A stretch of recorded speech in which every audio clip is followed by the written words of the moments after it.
एक घने जंगल में एक विशाल पेड़ था जहां हंसों का झुंड रहता था। उनमें से कौन अनुभवी और बुद्धिमान था, लेकिन क्यों उसकी सलाह को युवा हंस अक्सर नजरअंदाज कर देते। क्यों एक दिन सबको चेताया इसे अभी हटा दो, नहीं तो यह हमें बड़ी मुसीबत में डाल देगी। क्यों किसी ने उसकी बात नहीं मानी। क्या बेल शिकारी के लिए सीढ़ी बन गई और फिर हुआ कुछ ऐसा जिससे हंसों ने बात हमेशा के लिए याद रखी। क्या लीडर अपनी बुद्धिमानी से सबको बचा पाया। देखिए इस रोमांचक कहानी में। एक घने जंगल में एक विशाल और पुराना पेड़ था। उसकी ऊंची ऊंची शाखाओं पर ढेर सारे हंस रहते थे। वे दिन भर आसपास के तालाबों में उड़कर जाते, पानी में उतरते, दाना चुगते और फिर शाम को अपने इसी पेड़ पर लौट आते। उन हंसों के बीच एक बहुत अनुभवी और समझदार हंस भी रहता था। सब उसे ताऊ कहकर बुलाते थे क्योंकि वह सबसे अधिक बुद्धिमान और दूरदर्शी था। उसकी कही बातों को कुछ हंस मानते थे तो कुछ उसे बूढ़ा समझकर हंसी में उड़ा देते थे। एक युवा हंस ने हंसते हुए कहा, ताऊ, यह छोटी सी बेल हमें कैसे नुकसान पहुंचाएगी। यह तो बहुत नाजुक है। एक दिन ताऊ ने देखा कि पेड़ के तने के पास एक छोटी सी बेल उग आई है। उसने सभी हंसों को बुलाया और कहा, देखो, इस बेल को अभी नष्ट कर दो। यह बेल धीरे धीरे इस पेड़ पर चढ़ जाएगी और हमें बहुत बड़ी मुसीबत में डाल देगी। ताऊ ने समझाया, अभी यह छोटी है, लेकिन धीरे धीरे यह पूरे तने पर फैल जाएगी। एक दिन इसका तना मोटा होकर पेड़ से चिपक जाएगा और यह एक सीढ़ी का रूप ले लेगी। तब कोई भी शिकारी इस पर चढ़कर हमारे पास आसानी से पहुंच सकता है और हम सब मारे जाएंगे। लेकिन बाकी हंसों ने ताऊ की इस बात को गंभीरता से नहीं लिया। किसी ने उसे मजाक समझा तो किसी ने सोचा कि ताऊ बेवजह डर फैला रहा है। लेकिन अब बहुत देर हो चुकी थी। हंस चाहकर भी इस बेल को नष्ट नहीं कर सकते थे। समय बीतता गया।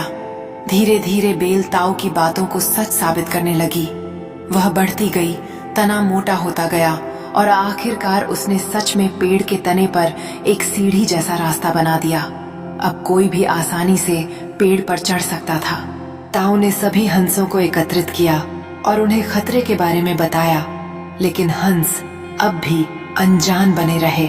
एक दिन जब सारे हंस दाना चुगने बाहर गए हुए थे तो एक शिकारी उधर आ निकला। उसने पेड़ पर बनी बेल को देखा और मुस्कुराया।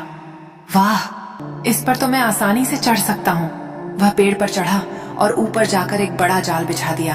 फिर वह वहां से चला गया। शाम को जब सारे हंस वापस आए और पेड़ पर उतरे तो वे शिकारी के जाल में बुरी तरह फंस गए। अब सबको ताऊ की बात याद आई, लेकिन अब पछताने से क्या फायदा। हंस निराश थे, लेकिन ताऊ चुपचाप बैठा था। सबने उससे माफी मांगी और कहा, ताऊ, हमने तुम्हारी बात नहीं मानी। यह हमारी गलती थी, लेकिन अब इस संकट से बाहर निकलने का कोई रास्ता बताओ। सुबह जब शिकारी आएगा तो वे सब मरे होने का नाटक करते हैं। ताऊ ने कुछ देर सोचा और फिर बोला, सुबह जब शिकारी आएगा तो हम सब मरे होने का नाटक करेंगे। वह हमें मरा समझकर एक एक करके जाल से निकालकर नीचे रखता जाएगा। वह शिकारी उन्हें मरा समझकर एक एक करके जाल से निकालकर नीचे रखता जाएगा। जैसे ही वह आखिरी हंस को नीचे रखेगा, मैं एक तेज सीटी बजाऊंगा। उस सीटी को सुनते ही हम सब तुरंत उड़ जाना। अगली सुबह शिकारी आया। उसने देखा कि सभी हंस जाल में फंसे हुए हैं, लेकिन हिलडुल नहीं रहे। उसने सोचा कि वे मर चुके हैं। एक एक करके उसने हंसों को जाल से निकालकर जमीन पर फेंकना शुरू किया। जैसे ही उसने आखिरी हंस को नीचे रखा, ताऊ ने तेज सीटी बजाई। सीटी की आवाज सुनते ही सारे हंस तेजी से पंख फड़फड़ाते हुए उड़ गए। शिकारी चौंक गया और अफसोस से अपना सिर पकड़ लिया। ओह, ये तो मुझसे चतुर निकले। सीख। हंस अब आजाद थे, लेकिन उन्होंने ताऊ की दूरदर्शिता और बुद्धिमानी का असली मूल्य समझ लिया था। कभी भी किसी समझदार और अनुभवी व्यक्ति की सलाह को हल्के में नहीं लेना चाहिए। इस अनुभव ने दोनों को यह सिखाया कि ज्ञान और समझ का हमेशा महत्व होता है। उनकी जिंदगी में यह अनुभव हमेशा एक महत्वपूर्ण मोड़ बनेगा। वे जानते हैं कि हर अनुभव एक नई सीख लेकर आता है।